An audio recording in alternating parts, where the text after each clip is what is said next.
Olá, sejam bem-vindos a mais um episódio do podcast O Mundo a Seus Pés, um programa semanal da secção internacional do Expresso.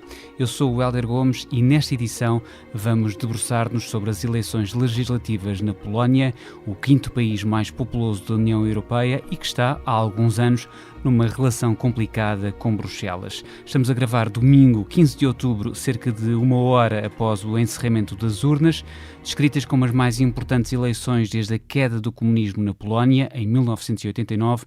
Os principais protagonistas destas eleições são o PiS, o Partido Lei e Justiça de direita nacionalista, que está no poder desde 2015 e concorria a um inédito terceiro mandato, liderado há 20 anos por Jarosław Kaczyński. O PiS é o partido de Mateusz Morawiecki, primeiro-ministro desde 2017. Protagonista também é a centrista Coligação Cívica, encabeçada pelo ex-primeiro-ministro e antigo presidente do Conselho Europeu, Donald Tusk.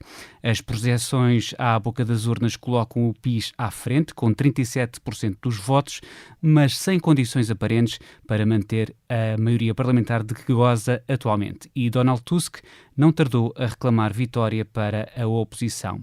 São nossas convidadas nesta edição a Madalena Rezende, investigadora do Instituto Português de Relações Internacionais, IPRI-Nova, e a Mariana Abreu, que se junta a nós a partir de Gdansk, que uma cidade cheia de história e a maior cidade portuária da Polónia. A edição técnica deste episódio é da Joana Beleza. Já visitou hoje o BPI Expresso Imobiliário? Agora pode calcular o valor da sua propriedade e guardar a documentação da sua casa e do recheio numa nova área pessoal única no mercado. E ainda ficar a saber quanto pode pagar por uma casa, localizá-la com uma pesquisa por polígonos e conhecer as soluções de crédito habitação BPI. bpiexpressoimobiliario.pt. Quem compra e quem vende na mesma página. Madalena Rezende e Mariana Abreu, bem-vindas. Muito obrigado por terem aceitado este convite. Mariana, começo por ti. Descreve-nos o ambiente que se vive atualmente em Gdansk e do que te é dado a perceber no resto da Polónia. Ora bem, em Gdansk, que é uma cidade particularmente progressista e historicamente que vota nos partidos mais progressistas, o ambiente é de festa e eu acabei de chegar da sede da Coligação Cívica cá em Gdansk, quando estavam todos, absolutamente todos, a celebrar os resultados destas eleições, os resultados que ainda não são finais, mas que tudo aponta que serão positivos para a coligação cívica, mas também para os outros partidos da oposição, a quem a coligação cívica espera poder unir-se. Sim, falamos ainda de resultados provisórios, à hora que gravamos. O PiS teve então 37%, segundo estas projeções à boca das urnas, a Coligação Cívica 32%, a Terceira Via 13%, a Esquerda 9% e a Confederação de Extrema-Direita 6%. Madalena Rezende, Donald Tusk consegue uma vantagem folgada ao somar os resultados, ainda provisórios, é importante lembrar, da sua Coligação Cívica com os da Terceira Via e da esquerda. Sairá daqui primeiro-ministro? Ainda é cedo para dizer, obviamente, mas se verificarem as exit polls, será por aí que provavelmente o próximo governo da Polónia irá. Isto realmente é uma grande vitória, se confirmada, uma grande vitória para a oposição, depois de 8 anos do Lei e Justiça no governo, o controle total dos mídia oficiais, um enorme investimento posto em subsídios para todos os grupos que estariam eventualmente mais renitentes em votar em Lei e Justiça, e mesmo assim, aparentemente, não só o Lei e Justiça perde pelo menos 7% dos votos, como a extrema-direita no partido Confederação fica muito aquém daqueles projetados 10% que lhes davam as sondagens até há pouco tempo. E, portanto, isto significa, de facto, que a oposição conseguiu mobilizar a população para um voto pró-democracia, pró-Europa e também para a Ucrânia, não é? Portanto, todas estas três grandes escolhas que estão em jogo nestas eleições a confirmar-se, resultaram nestes 72% de voto, digamos, a participação mais alta desde 1989, que excedeu até as eleições fundacionais de 1989, e significa de facto que há aqui uma coligação de vitória. Uhum. Poderá então estar à vista uma geringonça de centro-esquerda, o que não é surpresa porque não esconderam, portanto, os partidos e as coligações envolvidas não esconderam o jogo durante a campanha. O que eu te pergunto, Mariana Abreu, é o que é que une estes partidos, estas coligações que poderão vir a formar uma maioria parlamentar de centro-esquerda? O que une estes partidos é uma vontade, acima de tudo, de limpar ou de reconstruir, se calhar é uma palavra mais exata, aquilo que foi a pouco e pouco destruído pelo PIS nos últimos 2 mandatos. Portanto, acima de tudo, as palavras que são mencionadas por estes partidos de coligação são a democracia, a liberdade de expressão, os direitos das mulheres, os direitos das comunidades LGBTQ, e, no fundo, também um sistema judiciário que seja um sistema credível e mais credível, acima de tudo, na União Europeia e no contexto da União Europeia, que, apesar de tudo, há uma maioria de polacos que apoiam. Madalena, à direita, no bloco da direita, o PIS só poderia socorrer-se do Confederação, mas além de tal não se vislumbrar suficiente, os líderes do partido de extrema-direita passaram a campanha a dizer que não iriam juntar-se ao partido no poder. Quais são as diferenças entre o PIS e este Confederação? Sabemos que ele tem alguma proximidade em relação ao caráter nacionalista, mas do ponto de vista económico haverá diferenças entre estes dois partidos. Sim, o Confederação é ele próprio também uma coligação de forças políticas. Diz que na Polónia que por cada polaco há um partido político, e isso de facto tem-se verificado ao longo da história. Há sempre novos partidos a surgir. O Confederação é de facto muito nacionalista e até também crítico do envolvimento da Polónia na Ucrânia e do apoio à Ucrânia, especialmente depois do bloqueio dos cereais e do facto da Polónia se ter tornado país de trânsito para os cereais polacos. E economicamente é mais neoliberal, enquanto que o PiS é um partido de maior intervencionismo do Estado. Mas o que de facto também muda muito, é que é muito diferente, é que a Confederação também quer ela ser um projeto de dominação da direita, ou seja, eles veem-se como o partido que vai substituir o Lei e Justiça quando ele desaparecer. E por essa razão passaram toda a eleição, e daí também talvez o facto de o voto lhes ter falhado um pouco, passaram toda a campanha a dizer que não iam aliar-se ao PiS, o que era um bocadinho difícil de acreditar, uma vez que sem essa função não teriam realmente grande saída no período pós-eleitoral. Mas a verdade é que aparentemente isso foi suficiente para não conseguirem sequer ter essa opção. Uhum. Mariana, recuando um bocadinho aqui ao período pré-eleitoral, portanto, à campanha, numa entrevista à Anne Applebaum que fiz há escassos dias das eleições, a jornalista e historiadora americana e naturalizada polaca dizia-me: esta é a eleição mais feia da história moderna da Polónia, nunca vi nada assim, e ainda, continuo a citar, o nível de ódio e raiva é tal que muitos dos principais deputados da oposição viajam com guarda-costas, as pessoas têm medo de ser atacadas, há uma atmosfera de violência nas ruas que não tem precedentes. Foi também isto que sentiste ao acompanhar a campanha eleitoral? É uma descrição acertada?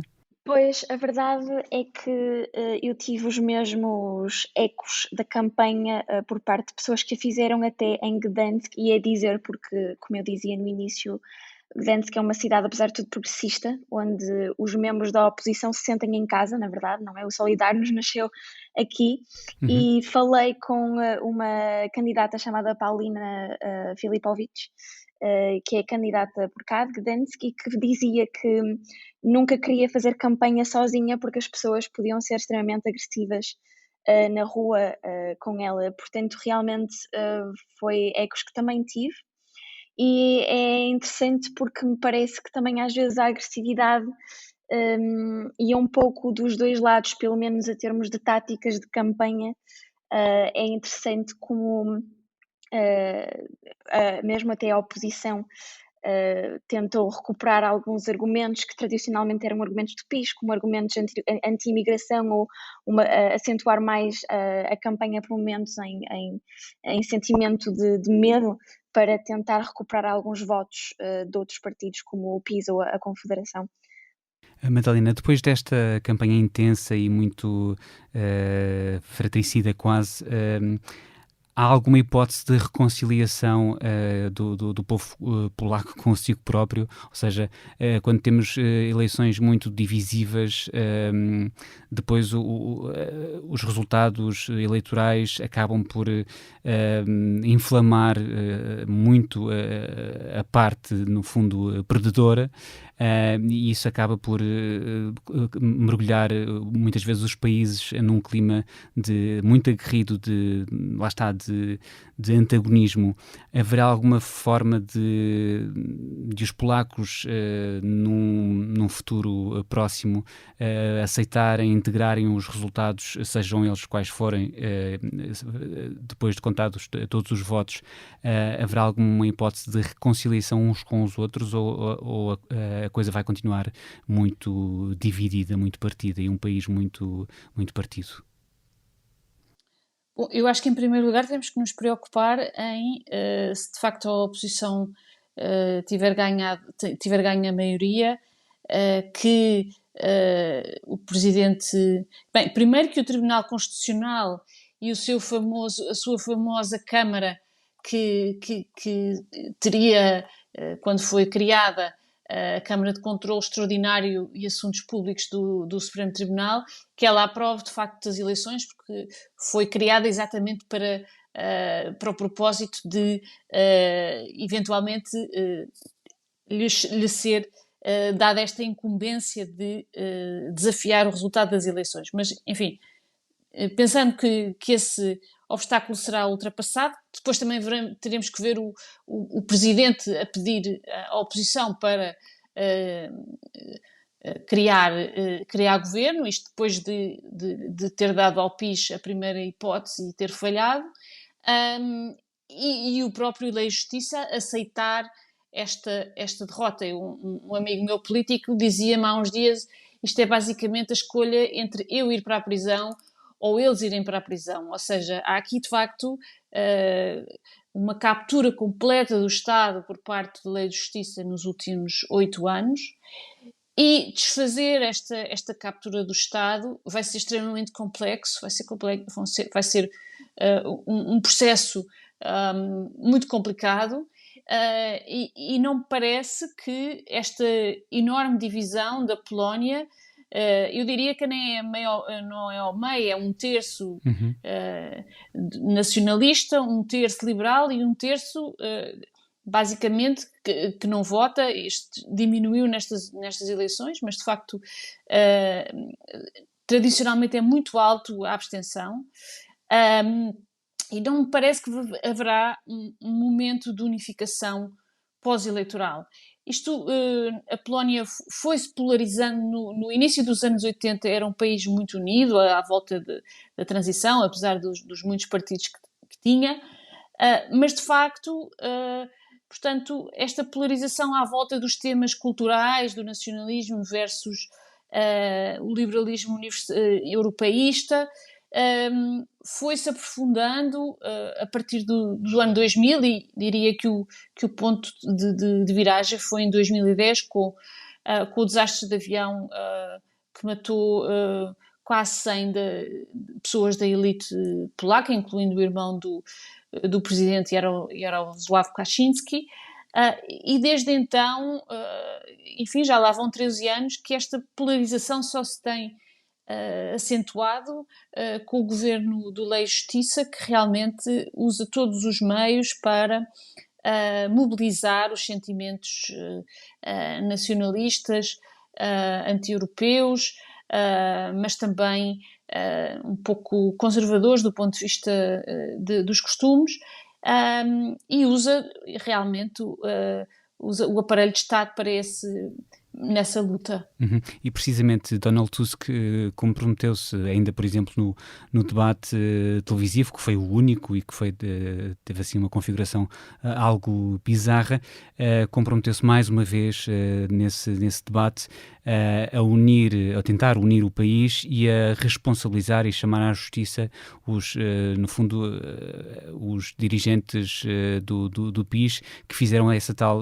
captura de instituições estatais e repetidas violações da lei. Tendo em conta a biografia política de Donald Tusk como primeiro-ministro da Polónia, como presidente do Conselho Europeu, ele tem o perfil certo para, de facto, cumprir essa unidade prometida, que não dependerá necessariamente só dele, mas de também responsabilizar quem passou a última quase década a usar instituições do Estado, incluindo, por exemplo, o Exército, para benefício do partido no poder?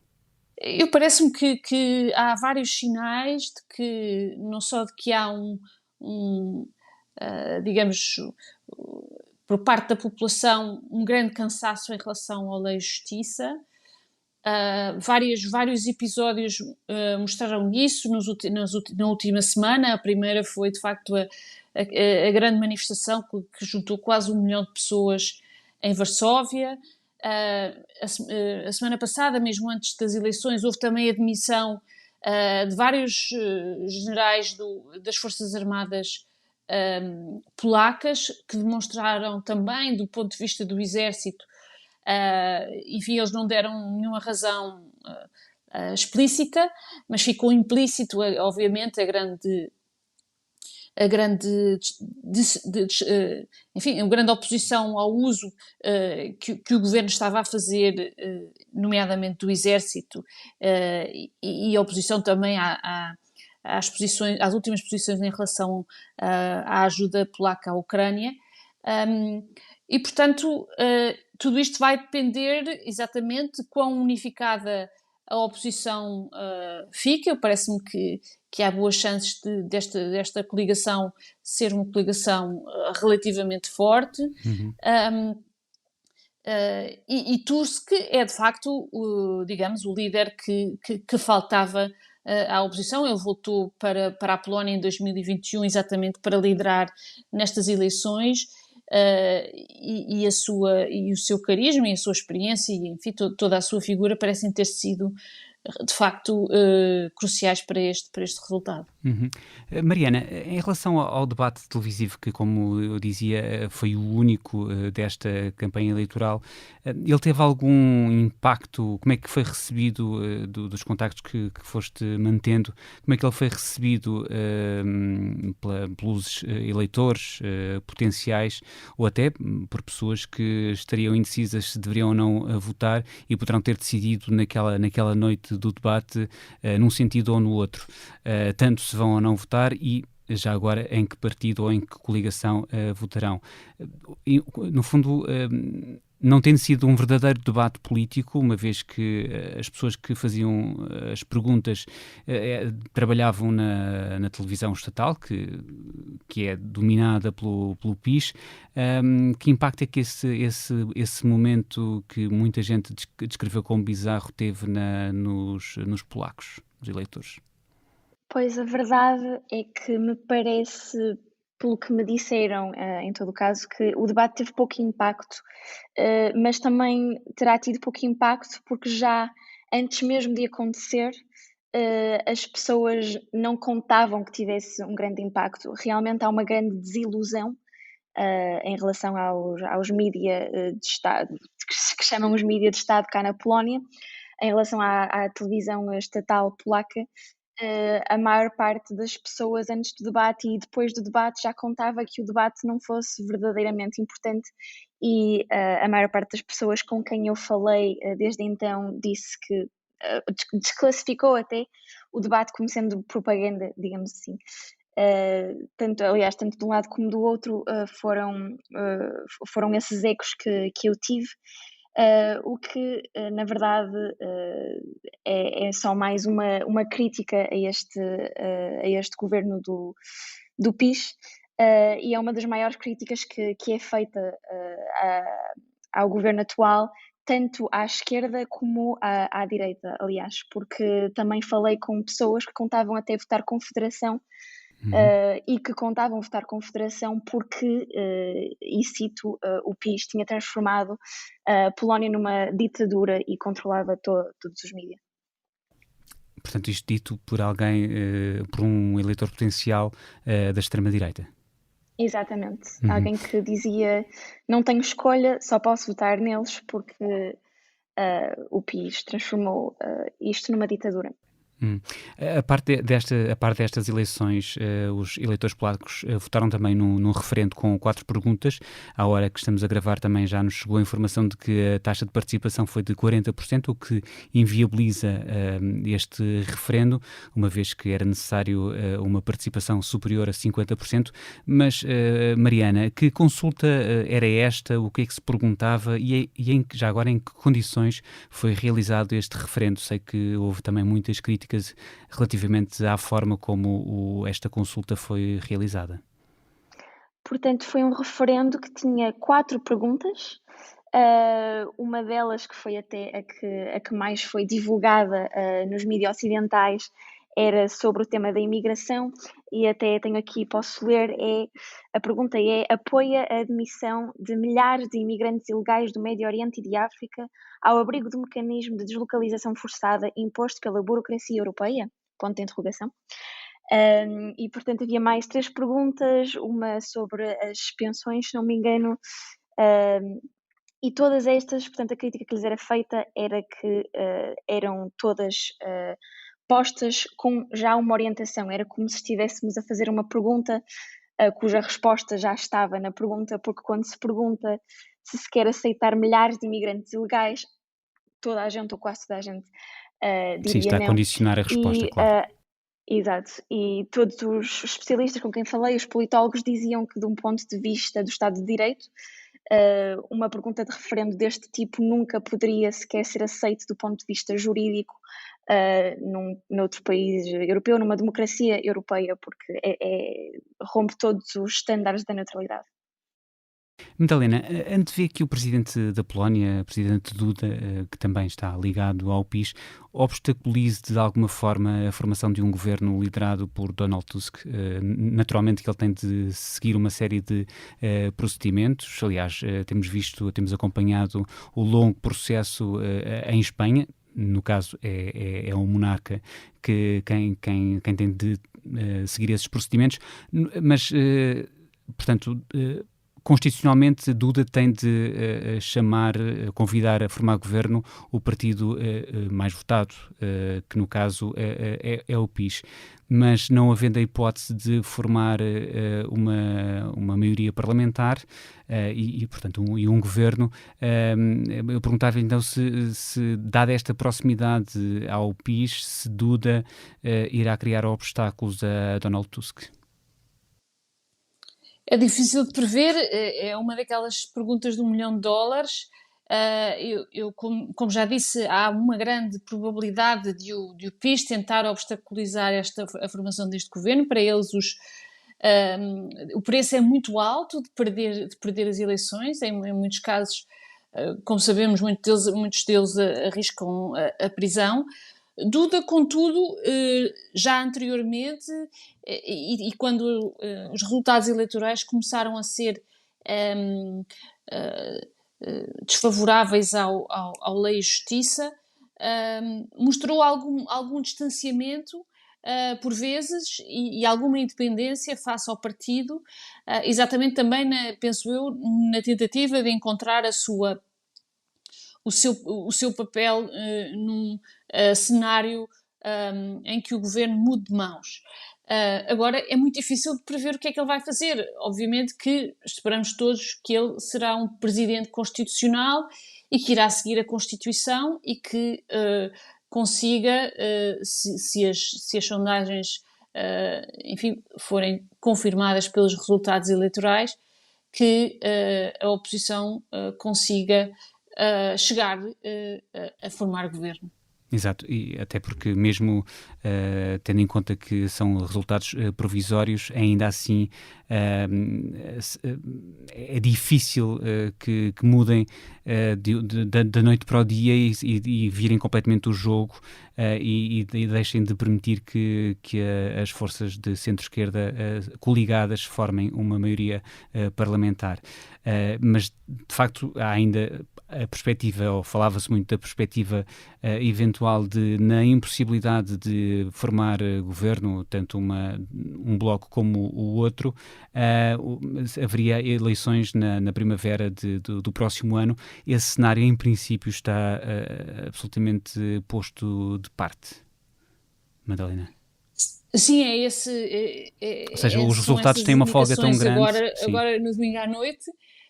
Eu acho que também é importante voltar a frisar a demissão dos generais de topo da Polónia. Eu acho que isto foi um sinal fortíssimo da forma como partes do Estado que ainda permanecem independentes do partido, os sinais que eles estão a dar ao governo e ao partido e a Jarosław Kaczyński, que aliás já fez um discurso que, sem conceder completamente, mostra alguma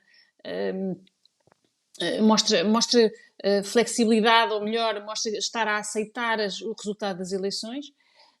Mas eu penso que isso já teria sido, enfim, que este cenário já foi posto em cima da mesa ao mais alto nível e que já foram feitas muitas consultas nesse sentido. Uhum.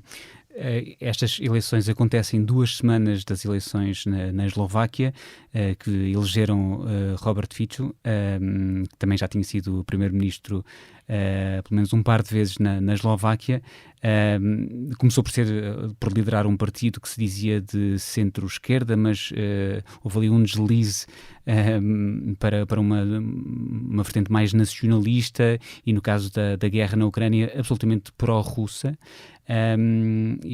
Portanto, temia-se que com um terceiro mandato do PiS, a Polónia se juntasse à Eslováquia e também à Hungria. Temos o primeiro-ministro Viktor Orbán sempre muito apostado em estilhaçar ou comprometer ou criar embaraço ao projeto europeu. Desta forma, a Polónia vai ficar de fora deste trio potencial que se vislumbrava de oposição ao diktat comunitário. E de alguma forma Bruxelas respira de alívio. Sem dúvida nenhuma. Se verificar, é uma grande viragem na Europa Central. Como sabemos, a Polónia é o maior país da Europa Central, ganhou também em importância estratégica nos últimos anos. Começou logo durante a presidência Trump, que deu, enfim, prioridade à aliança bilateral com a Polónia, mas que depois foi confirmada depois com a invasão da Ucrânia. A Polónia foi sempre um dos países que afirmou o seu apoio à Ucrânia contra a ameaça russa, que sempre esteve na liderança das críticas ao regime de Putin. Mas obviamente que não só nas últimas semanas também o partido demonstrou estar um pouco titubeante em relação ao apoio à Ucrânia, como as relações com a União Europeia são muito complicadas. Exatamente, foram muito complicadas pela destruição da democracia, do Estado de Direito, das liberdades cívicas que o partido levou a cabo nos últimos anos. E, portanto, para Bruxelas isso significou, e enfim, foi também um passo sem precedentes, o congelamento dos fundos comunitários da bazuca europeia. Isso terá sido também um sinal muito importante para a população polaca. E havia uma série de assuntos em que a Comissão, em particular, tinha enorme dificuldade em falar com o governo polaco. E, portanto, esta viragem a acontecer é, de facto, de uma importância crucial para a Europa Central e para a Europa no seu todo. Sim, tendo em conta o contencioso com Bruxelas por essas violações do Estado de Direito, no fundo a Polónia estava também a par com a Hungria neste capítulo. Isto poderá eventualmente mudar, sendo Donald Tusk o próximo primeiro-ministro, se tudo isso se confirmar, mas houve aqui também uma certa instrumentalização, e isto é mais uma pergunta do que propriamente uma declaração, uma instrumentalização da guerra na Ucrânia, primeiro com a questão da passagem dos cereais, da importação de cereais ucranianos. Havia 5 países em que a Polónia era um deles, 5 países que beneficiaram de um embargo da Comissão Europeia que lhes permitiu não importar esses cereais ucranianos, mas depois, ainda no mês passado, a Comissão Europeia decidiu não prolongar esse embargo, e a Polónia e a Hungria bateram o pé, fizeram fincapé e à revelia de Bruxelas mantiveram o embargo. Isto também, essa questão dos cereais ucranianos também degenerou rapidamente numa proclamação tanto do primeiro-ministro como do presidente da Polónia na cessação, no corte do apoio militar à Ucrânia, o que é uma viragem, um volte-face muito grande relativamente ao início da guerra, que está a fazer os 600 dias por esta altura, porque a Polónia foi, desde a primeira hora, um país que muito apoiou a Ucrânia. Não terá havido aqui uma instrumentalização para fins eleitorais, por um lado, para agradar aos agricultores polacos, que iriam ver os cereais ucranianos entrar no mercado nacional polaco a preços mais baixos, não é?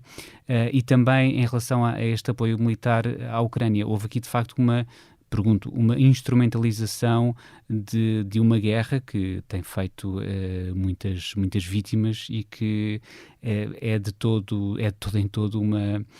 também uma preocupação da Europa no seu conjunto, porque a ameaça é grande e continua a ser grande, e portanto houve esta instrumentalização. E até faço esta pergunta a ambas, Mariana e Madalena, sentiram esta questão como uma forma de capitalizar e recolher, no caso dos cereais ucranianos, o voto rural, para depois, ganhando as eleições, o PIS dar o dito por não dito? Mariana, podes começar se quiseres. Sim, pois acho que talvez tenha havido de facto uma instrumentalização que também pode ter sido, pelo menos nos últimos meses, um esforço da parte do PIS de tentar recuperar alguns dos votos que terá perdido em relação à Confederação, porque a Confederação é talvez o único partido que sistematicamente tem demonstrado um sentimento anti-ucraniano. E que, por isso, apesar da Polónia ser maioritariamente muito solidária com os ucranianos e também com os refugiados ucranianos, tem nascido um sentimento em alguns que não é um sentimento de medo, como pode haver em relação a refugiados, por exemplo, do Médio Oriente ou a imigrantes dessa área, é mais um sentimento de não querer perder os próprios recursos para os ucranianos, e portanto esse foi um sentimento que nasceu em algumas partes da Polónia, e eu penso que pelo menos nesse aspecto terão tentado fazer algum tipo de recuperação. Madalena, é da mesma opinião? que houve aqui? Sim, sem dúvida. Eu acho que sem dúvida que que teve um aspecto eleitoral, mas enfim, espero que não venhamos a saber se o Lei de Justiça iria ou não continuar com esta política depois das eleições. Esperemos que isso seja uma coisa do passado. A verdade é que estas tensões entre, enfim, um sentimento realmente de um certo cansaço e até um sentimento anti-ucraniano, que, enfim, no país com 3 milhões de imigrantes ucranianos se faz sentir, e toda esta questão dos cereais veio agudizar, são um motivo, claro, de preocupação para os Estados Unidos, para a Europa, em particular porque os aliados têm coordenado a sua ajuda militar à Ucrânia através da Polónia, e, portanto, a Polónia é absolutamente uma peça crucial, não só do ponto de vista estratégico e mesmo logístico, mas também do ponto de vista político. E, portanto, este titubear, até o presidente polaco disse que a Ucrânia era como uma pessoa que se está a afogar e que podia trazer qualquer outra que a queira ajudar ao fundo. E, portanto, enfim, toda esta retórica aparentemente é qualquer coisa que ressoa a uma parte da população polaca, apesar dos níveis de apoio à Ucrânia ainda serem dos mais altos da Europa, mas esperemos bem que este seja um sinal muito claro da população polaca que de facto não está pelos ajustes com este género de viragens súbitas. E da Polónia vamos para outras paragens, ou não, a fechar esta edição, a pergunta da praxe do mundo a seus pés. Se neste momento pudessem viajar para qualquer parte do mundo sem restrições, para onde iriam e porquê? Madalena Rezende. Eu acho que iria para Varsóvia para celebrar. Portanto, não vamos sair da Polónia, estou a ver. Exato. Muito bem. Eu acho que a Mariana deve ficar. A Mariana... Eu, na verdade, confesso que estou a sofrer bastante com o frio aqui. Portanto, se calhar ia para o Hemisfério Sul, alguns, não sei exatamente onde, talvez a América Latina. Em busca do verão, no Hemisfério Sul. Muito bem. Busca do verão. Muito bem, obrigado Madalena Rezende e Mariana Abreu, obrigado também à Joana Beleza pela edição técnica e obrigado a si que nos escuta todas as semanas. Na próxima segunda-feira haverá outro episódio do Mundo a Seus Pés com outros protagonistas e assuntos. Até lá.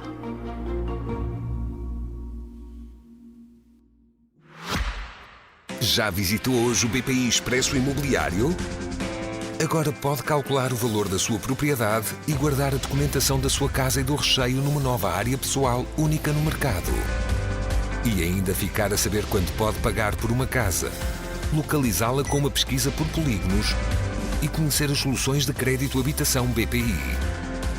bpiexpressoimobiliario.pt. Quem compra e quem vende na mesma página.